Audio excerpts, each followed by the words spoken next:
It was supposed to be a simple drive. A straight shot from my tiny college town back to the familiar embrace of home. 6 hours, maybe 7 if I hit traffic. But it was late, around 1 a.m., and the highway was almost empty. A perfect time for a peaceful drive, I thought. The first 3 hours were uneventful. Podcasts filled the silence, and the road stretched out before me like an endless black ribbon. But then my phone died. I'd forgotten my charger, and the car's USB port was mysteriously malfunctioning. No big deal, I reassured myself, I know the way home. An hour later, I saw it, a lone sign indicating an upcoming gas station. My tank was still half full, but a nagging thought urged me to top it off. I took the exit and followed the signs leading to Jerry's Gas and Amp Go. It was situated about a mile off the highway, surrounded by dense forests on either side.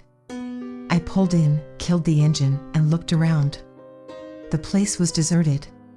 The gas station looked like it had been lifted straight out of the 60s, old-fashioned pumps, flickering neon lights, and a small convenience store with dusty windows. Ignoring the unsettling silence, I started filling up the tank. Halfway through, I heard it, a soft, guttural growl coming from the woods. My eyes darted in that direction but saw nothing. I rationalized it as the sound of some nocturnal animal and hurriedly completed my task. Back on the highway, I felt a newfound sense of unease. My headlights sliced through the darkness, making the road ahead visible for only a few fleeting moments at a time. I missed the comforting glow of my phone, the podcasts, and the illusion of human contact. I felt isolated. That's when I noticed something strange in my rearview mirror. Far behind, another set of headlights had appeared. They seemed to be closing the distance unusually fast. Before I knew it, they were right behind me, so close that I couldn't even see the front of the car. Their high beams flashed on, blinding me. I gripped the steering wheel, heart pounding. What was happening? Road rage? A random psycho? My thoughts raced as I weighed my options. Then the car behind me suddenly swerved to the left and accelerated, pulling up alongside me. I glanced over and froze. The driver was obscured in darkness. The passenger looked like a grotesque mannequin, its features distorted and eyes hollow. Then it moved. My skin crawled. The driver sped up, and they were gone as quickly as they appeared. I was too shocked to think straight. I sped up, driven by a primal need to escape. My dashboard clock read 3:33 a.m., and my surroundings had become unfamiliar. How was this possible? I'd been driving this route for years. Another sign appeared, but the place it pointed to was a town I'd never heard of. With a sinking feeling, I realized I must have taken a wrong turn when I left the gas station. I decided to take the next exit and turn back, but when I looked for it, there was no exit, only an unbroken line of trees on either side. My car started to shudder. The fuel light flickered on. No, I muttered. My eyes darted to the rearview mirror. The headlights were back, maintaining a menacing distance. My car choked and started slowing down. I was out of fuel. As it rolled to a stop, I locked all the doors. The headlights behind me stopped too, idling ominously. I held my breath, praying they would leave. But then I heard it, the soft, guttural growl from earlier, now accompanied by the crunch of footsteps on gravel. My heart was in my throat as the footsteps drew closer. My car's windows were tinted, but that provided small comfort now. My eyes widened in horror as the door handle was tried, violently jiggled, but held fast. A moment later, the growl erupted into a blood-curdling howl, filled with such malice it shook me to my core. Then, silence. After what felt like an eternity, I saw the headlights recede into the distance. I was alone again, stranded, but alive. With my last bit of courage, I picked up my dead phone, almost in a plea for normalcy. The screen flickered on inexplicably, displaying 3:33 a.m., before dying again. I finally accepted the twisted truth. Time had stopped.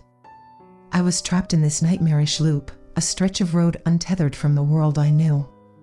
I hugged my knees to my chest and wept, awaiting the return of those headlights, the footsteps, and that horrifying growl. I don't know when or how this will end. All I know is that it's dark, I'm alone, and the gas station ahead has a flickering sign that reads Jerry's Gas and Amp, Go. After what felt like hours, but could have been mere minutes, I mustered the courage to attempt the unthinkable. My car was a lifeless shell, but maybe I could find help, or at least a way out of this loop, on foot. Taking a deep breath, I unlocked the door and stepped out into the oppressive darkness. I took my first steps toward the dim light of Jerry's Gas and Amp, Go, the gravel crunching under my feet. The tension in the air was palpable, almost as if the night was holding its breath. When I reached the gas station, I cautiously pushed open the door of the convenience store. It was empty, save for an antique cash register and shelves lined with dust-covered goods. I called out, "Hello? Is anyone here?" but received no response. Then I saw it, a map of the local area pinned to the wall. If I could find out where I was, maybe I could find a way back to the highway. As I was studying the map, my eyes widened in horror. Scribbled in red ink were the words, "You are here, but you'll never leave." A chill ran down my spine. I felt a presence behind me and turned slowly. The grotesque mannequin-like figure from the car was standing at the doorway, its hollow eyes staring right at me. My heart pounded in my chest. It raised its arm and pointed towards the road.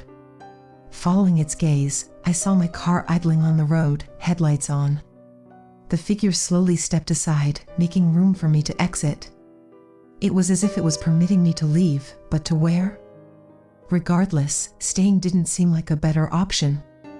I sprinted to my car, my feet barely touching the ground. Miraculously, the engine roared to life as I turned the key, and the fuel gauge showed full. Had it all been an illusion? I hit the gas and raced back to the highway, not daring to look back. When I merged onto it, I glanced at the clock.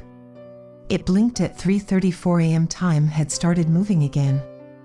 I took deep, shuddering breaths, tears of relief streaming down my face. For the remaining hours, I drove without stopping, fueled by adrenaline and the desperate desire to put as much distance as possible between myself and that cursed stretch of road. When I finally pulled into my driveway, the first rays of dawn were breaking. Though I was physically home, the ordeal left a part of me stranded on that endless loop of highway, where time stood still and unspeakable horrors lurked. I can't explain what happened, and I know better than to try. Some roads are best left untraveled, some turns are best left untaken. But one thing's for sure, I will never drive alone at night again. And should I ever come across a gas station named Jerry's Gas and Amp, Go, I'll know I've gone too far.